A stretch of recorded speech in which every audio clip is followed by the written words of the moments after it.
শরীফ ওসমান হাদির গায়ে গুলি লাগার মাধ্যমে জুলাই বিপ্লব এবং বাংলাদেশ আক্রান্ত হয়েছে। বাংলাদেশ যতবার আক্রান্ত হয় ততবার তরুণরা নেমে আসে।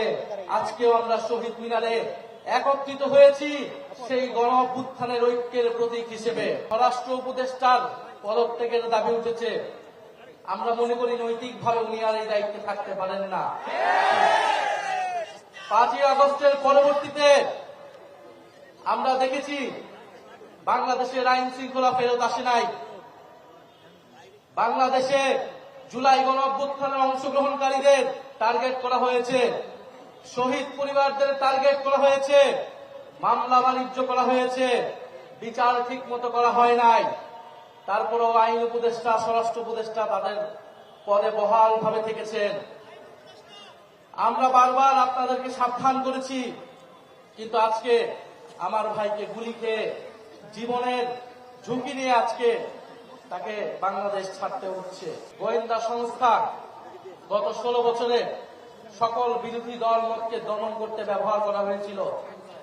এত অভিজ্ঞ আমাদের গোয়েন্দা সংস্থা, তারা গুম খুন সবকিছু দক্ষতার সাথে করতে পেরেছিল, কিন্তু 5ই আগস্টের পরে তাদের দক্ষতা কোথায় যেন চলে গিয়েছে।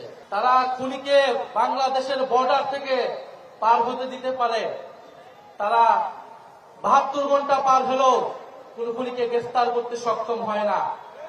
ফলে শুধু স্বরাষ্ট্র উপদেষ্টা নয়, কোথা থেকে এই ধরনের খেলা চলছে সেই ডিপ স্টেট নিয়ে আপনাদেরকে কথা বলতে হবে, সেই গোয়েন্দা সংস্থা নিয়ে আপনাদেরকে কথা বলতে হবে। 1971 সালের 16ই ডিসেম্বর থেকেই যেমন আমরা বিজয় পেয়েছি, তেমন আমাদের প্রতিরোধের যাত্রাও শুরু হয়েছিল। সেই প্রতিরোধ ছিল ভারতীয় আগ্রাসনের বিরুদ্ধে প্রতিরোধ। 1971 সালের 16ই ডিসেম্বর থেকে সেই প্রতিরোধ শুরু হয়েছিল। আজকে পর্যন্ত সেই প্রতিরোধ যাত্রা আমাদেরকে অব্যাহত রাখতে হচ্ছে। ফলে বাংলাদেশের মানুষকে আমাদের আহ্বান থাকবে, আগামীকাল আমরা উৎসব করতে রাস্তায় নামবো না। আগামীকাল আমরা প্রতিরোধের যাত্রা বাংলাদেশের রাস্তায় রাস্তায় পালন করব। ভারত যদি মনে করে বাংলাদেশকে 5ই আগস্টের পরেও আগের মতোই তারা রাজনৈতিকভাবে হস্তক্ষেপ করবে, নির্বাচনে কারসাজি করবে, ভারতের সেই ভাবনা ভুল। ভারতের সেই ভাবনা ভুল প্রমাণ করবো আপনারা আমরা সকলে মিলে। ভারতের স্বাধীনতা, সার্বভৌমত্ব, অখণ্ডতা বাংলাদেশের উপর নির্ভরশীল। ফলে ভারতকেও সাবধান থাকতে হবে, বাংলাদেশের সাথে সম্মান নিয়ে, মর্যাদা নিয়ে সম্পর্ক রাখতে হবে। আজকে আমরা ঐক্যবদ্ধ হয়েছি শরীফ ওসমান হাদি ভাইয়ের যে গুলির বিচারের দাবিতে, এবং তার উপরে হামলা কোন বিচ্ছিন্ন ঘটনা নয়।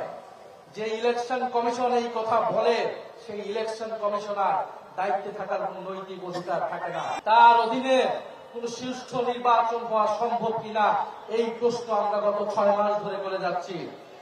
আমরা আশা করব অবিলম্বে তিনি তার এই বক্তব্য প্রত্যাহার করবেন। আমরা বাংলাদেশে একটি সুষ্ঠু নির্বাচনের পরিবেশ চাই, কিন্তু এই অথর্ব নির্বাচন কমিশনের অধীনে কোন নির্বাচন হওয়া সম্ভব বলে আমাদের কাছে মনে হচ্ছে না।